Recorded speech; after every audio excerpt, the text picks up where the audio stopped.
All right. So, namaste. My name is Bhuvan Unhelkar, and I'm with some of my very, very close friends. And I want to sort of it a little bit formally because I know that there are many other friends who are interested in watching or listening to this particular fascinating topic, not necessarily presented in the best possible way. Earlier, I was thinking I'll call it J Krishnamurti in my view, and I realized that that's a ridiculous statement to make. So, a better way to describe J Krishnamurti is in nobody's view. I was fascinated by Krishnaji, as all his friends call him, in around 2002. And I just accidentally came across one of his books. I read a little bit, and then I came across a lot more in how it gelled with what I was contemplating. So you guys were all there when I turned 60, and Anurag had very kindly organized everything. At that time, we had a very brief chat because the house was full of many other friends. And the chat was that for most part, all of us educated in Western style, both in India and here, and in Australia for our children, we tend to think of life as right or wrong, plus or minus, basically on the x axis. And then we had a brief chat about the alternative dimension, the y axis. So, certainly, when I turned 60, the intensity or the passion of exploring this particular y axis that I will call for the time being has grown even more intense. And all of us who come across this question, the existential question, the question that should come to us, especially at our age group, is who am I? And if we are scientific, then we have to go deeper into it. If we are believers, then we have to query it, that what is my belief. If we are basically whatever we are not allowed to say, what do you mean, who am I? And the more logical we are, the more trained we are in the Western philosophical approaches to life, the more we try to figure out, the more we try to actually solve life. And that is the activity of the mind. And mind is considered the outermost border of consciousness in the Western view of life. And at any moment when I say Western, I'm not criticizing, I am simply leading up to what we are discussing today. So, the fundamental question, the existential question is, who am I? What am I doing? What am I trying to figure out? Because for all of us, family life, career, you know, roof over our head, food in a plate, these necessities are given now, more than given. And perhaps only when these necessities are completed that the existential question arises. So, with that background, the more I read Krishnaji, the more I got fascinated. So, I got a few things that I want to show you guys. One of which, the first one, is actually a picture of me doing a selfie in my room in Sydney, Australia. So, this is my meditation room, and you can see there is Ramana Maharshi, Osho, and then this is Krishnamurti. And you cannot see the labels, but if you see the labels, I have talked with Anurag about it, the labels are all topsy-turvy purposefully. There is something else. Each of these three names have been switched around, and you can see a few other things as well. There is Patel and so on. So my journey has been blessed by these three people who in Marathi we say Datta Guru. In Western culture, um, at the most we go up to poetry. Beyond that, there is nothing. Whereas in the East, when we say Datta Guru, when we say a person with three heads, it is quizzed, it is questioned. In fact, many of my friends come here in my a study area. This is my room, and they ask me, "Oh, this is a woman with four hands." So the question of person with three heads is actually again a different topic. But the reason to mention this to you is the three have expressed in quotes the truth in so diametrically different ways that if we are not careful, we will actually consider these as three separate statements or three separate philosophies. Whereas the reality is, in my humble understanding, that Osho has said in his own glorious ways, which includes Hindi, English. Ramana Maharshi has said in practically most of the time silence. And of course, my hope is one day after we have rotated through all our friends, I get a chance to share with you a bit on Osho and a bit on Ramana Maharshi. But the fascinating thing with Krishna ji is there is no Sanskrit, there is no chanting, there is no lighting of lamp, there is none of the things that we have used to come across as being religious. And still, to me, this person is absolutely insanely divine, as I prefer to call him, and as a few friends prefer to call him. So, what is it that he has said? So, I have to show you a few other things. Um, this is all my Krishnaji, well, most of my Krishnaji literature that I have been going through since 2002. So, these three are commentaries on the living, then Awakening of Intelligence, then The First and Last Freedom, then A Wholly Different Way of Living, and then last is Mary Luton's Life and Death of Krishnamurti. And then I have also had many DVDs that I have been going through over the years. And I haven't seen any of them, watch any of them over here right now after moving to Florida. But most of what I want to share with you is actually summarized in this book. And the title is Freedom from the Known. And I have got like few copies right here. And I just am blessed by having read Freedom from the Known. Actually, it was given to me on 24th of June by Dr. Rumin Shah, who was looking after Babuji, my father.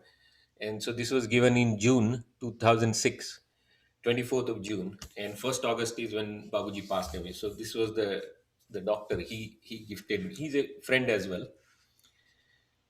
And I went through it, and to go through it as the parents are passing away respectively was something very big in my life. So Krishnamurti, in terms of historical facts, was born in and around Chennai. He was picked up as a boy, he and his brother Nityanand, by Annie Besant and Leadbitter from the Theosophical Society, and they adopted him and brother and took them to England to get them educated in the Western ways of life. And they set up these boys as the world teachers that was supposed to come 2000 years approximately after Christ. So Krishnaji and Nityanand were educated in England. Krishnaji had no interest in education. Then they also had very frail bodies, and at that time, obviously, the same medicines as today were not available. So they were taken to Ojai or Oj in California for the drier climate that was there. And then when Krishnaji was returning by boat, there is a story that his brother passed away, which gave him a very big shock of life, and it made him learn many things.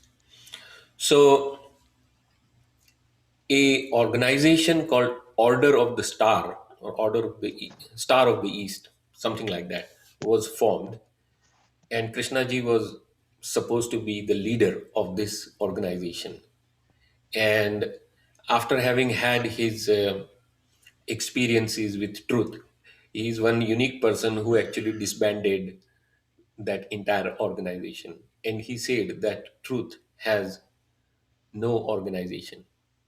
So now we move towards what is his core sharing. I don't want to call it teaching because he himself did not want to call it teaching. And what is it that he has expressed that can be of help to us in our day to day living? So his arguments throughout are that anything we get from outside, any knowledge from any book, any listening, any teacher, anything in school, in a ashram, is all going to be superimposed and will not lead us to truth, cannot be truth. Then he says that truth is not a destination, it is a living thing. That means it's actually continuously moving. And therefore, to try and achieve it is the most ridiculous thing that a person can do. He then says that even as individuals, when we try to attain something, when we try to seek something, we are misleading our own selves. And the reason why he says that is because whatever we are as is the truth. And if we can accept ourselves as we are, and remember, this is a very delicate sentence because when I say I will accept myself as I am, who is it that is going to accept myself as I am? That is also I. And there are no two eyes, there is only one eye. So basically, Krishnaji opens up a opportunity for us to sink inside, and that is what he calls a pathless path, a journey of discovery. And the ultimate answer to every question is, in his opinion, silence. Because there will be no words, but there will also be no confusion, and there also will be no arguments, no logic. Proving God or proving God exists and proving God doesn't exist, according to Krishnaji, is the same Yeah, that's game it. and will not lead anywhere. So his places, and I have been to two of them. One is Krishnamurti Foundation in Chennai, which is a beautiful home, palatial home, painted in white. There is a library upstairs, and there is a very big room downstairs with some tables and chairs. And then there is a bookstore where I usually go and buy a few books, even though I don't. I have multiple copies of them, but I just enjoy, and some posters and so on. And it is fascinating how there is no big colored photo or any lighting of lamps or anything like that. There's no chanting either. and the library has got his videos and books, and it's a absolutely fascinating place, beautiful garden outside. Then the next place that I went to was in Rajghat in Varanasi, and the Krishnamurti Foundation there is set up on the banks of Ganges. There is a amphitheater style setting on of stones with trees, and he has sat there and given many discourses. So a friend was chatting with me other day, few days back, and he said, Bhuvan, my mind is very clear. I know exactly what I have to do. And I very casually and respectfully told him that maybe it is not the mind that is clear. And when I was asked, what do you mean? I said, perhaps when there is no mind, there is clarity. Because Krishnamurti has hammered mind so much and so beautifully. And he has continuously said that mind is a dead thing. Thinking is never ever original. All thoughts are dead things. And trying to solve the meaning of life through mind is the stupidest thing one can do. And then there are other sentences like effort is evil, and one is made to wonder why he was making these sentences. And I am not trying to solve anything, nor am I trying to explain. I said, Krishnamurti in nobody's view, really. But together, I think we have a responsibility to contemplate. It's not a mental activity, so I'm trying to use a different word to really see what is this great man trying to say. I know another very elderly person who used to love me. His name was Arvind Baba. He passed away. So I asked Arvind Baba, I said, what do you think of Krishna ji? This was around 2003, 2004. And he said, Arvind Baba was Marathi speaking. He said to me, Are Vedya, हा गीतेचा सांख्य योग आहे. Krishnamurti is a reincarnation of Gita's Sankhya Yoga, chapter 2. At least that's what he told me. And it was fascinating to see how a man dressed in suit, boot, tie, driving good quality cars, and living a Western life could be reincarnation of the second chapter of Gita. But as time goes by, I can feel that yes, maybe that is what it was. Nitin, can you mute it, please? Because otherwise, you are appearing in my screen, which I don't mind. Okay, so with couple of more minutes left, let me read out some of the things that I had noted. Maybe Krishnaji would not have liked it, but I'm not trying to collect what he said, but it is something worth pondering because maybe there is, maybe life doesn't have a solution. And maybe if we realize that, then that is a solution. Maybe if we jump behind the mind, what is it that is driving the mind? Maybe that is the solution. So look at some of these things that I loved from the book, and look at the title. It says freedom from the known. Most of us have come across this Puranic katha in Bible called Adam and Eve. And here we are academics, professors, we have gone through school and college education, and we are pursuing knowledge. And then someone who eats the fruit of knowledge is banished from the Garden of Eden. It did not make sense to me as a kid. But as I went through this very enjoyably, without pressure, multiple times, the the things that Krishnaji is explaining are so sweet. And I don't even want to say it makes sense because making sense is a function of mind. So when my friend here was telling me that I was thinking very clearly, I said maybe it was not your mind that was thinking. And then he said, then who was thinking? So I tried to define it, which is again ridiculous, but I tried to define. I said, when consciousness is knotted in knots, in granthi, it is mind. When it is unknotted, when it is removed from its knots, it's pure consciousness. And that is the one that can see things as they are. And we all have it. Otherwise, we could not be sitting and chatting about it. We can use the mind to express ourselves, but there is consciousness in us. So, have a look at some of these. A respectable human being cannot possibly come near that infinite, immeasurable reality.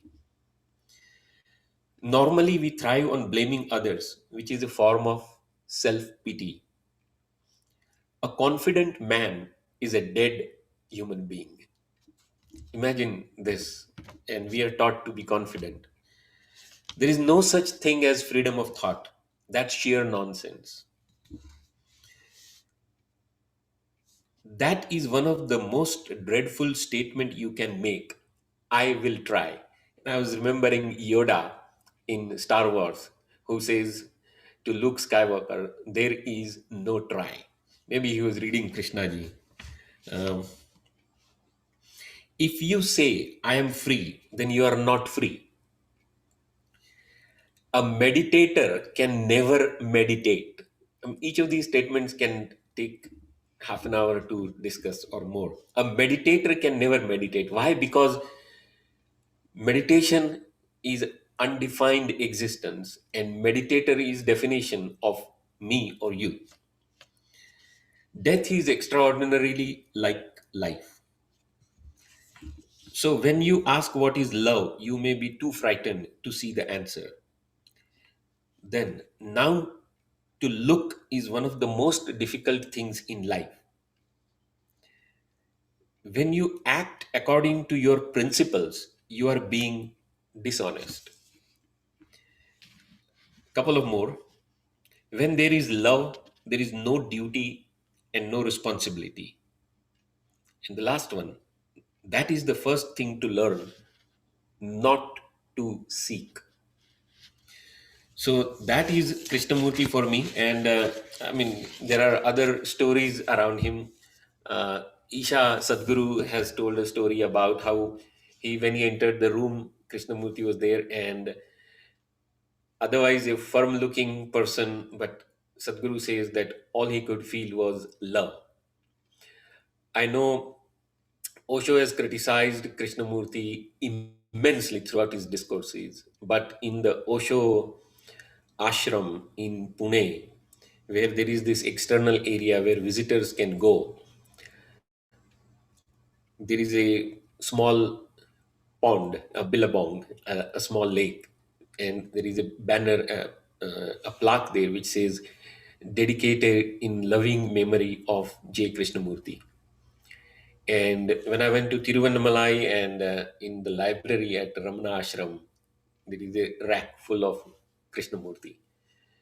So Krishnamurti is a direct, practical, and the most insanely divine energy who has really opened up an opportunity. He has, in fact, one of his last statements was, "I'm leaving behind a pot of gold for all of you." I don't know to whom he was saying, but I'm certainly happy to accept that statement for all of us.